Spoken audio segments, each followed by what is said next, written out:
If we can keep deaths below 20,000, we will have done very well in this epidemic. It's early at the moment, and the scientists who are working with government to model what we can expect are, of course, adjusting their predictions now as we start to see the actuality of the epidemic in the UK rather than what we believe might have happened a few weeks ago. If we do reduce the deaths to a level which is below what we initially thought, I want to be absolutely clear, that won't be because we are somehow lucky. It won't be because somehow the virus is acting in this country differently from any other country.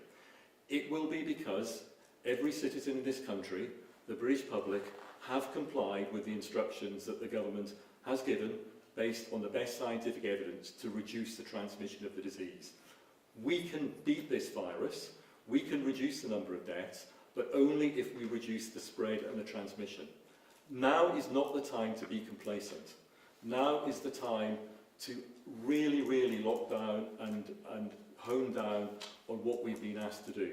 So, of course, the government is very much basing the response in this country, quite rightly in my view, on the best scientific advice. And the Imperial Academic Group and a number of other academic groups are providing some of the scientific underpinning. That is managed through the Scientific Advisory Group for Emergency, SAGE, a group you might have heard of, chaired by the government's Chief Scientific Advisor, Sir Patrick Vallance. And that group will take account of a number of inputs from various academic groups, including colleagues at Imperial. But as I said earlier, and the number of deaths that arise out of this epidemic in the UK, if it's less than 20,000, as Sir Patrick Vallance said, that would be a good result, although every death, as I've said, is absolutely a tragedy.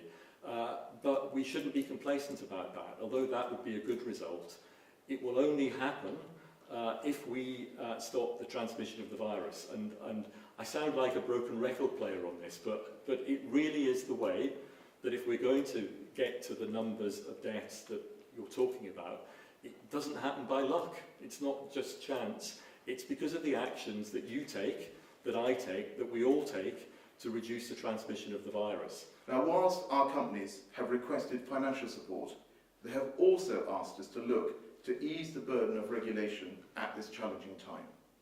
And we have responded to that request.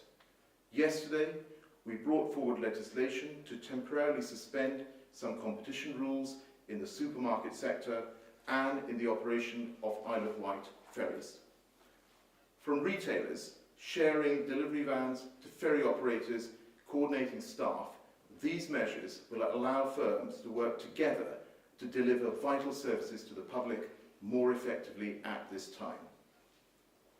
We've also introduced measures to ensure that workers who have not taken all of their statutory annual leave due to COVID-19 will now be able to carry that entitlement over into the next 2 years. This will protect staff from losing out, whilst providing businesses with flexibility when they need it most. Earlier this week, together with Companies House, we announced that over 4 million businesses will be granted a 3-month extension to the filing of their accounts through a fast-track online process. Over 10,000 businesses have already successfully applied for this extension.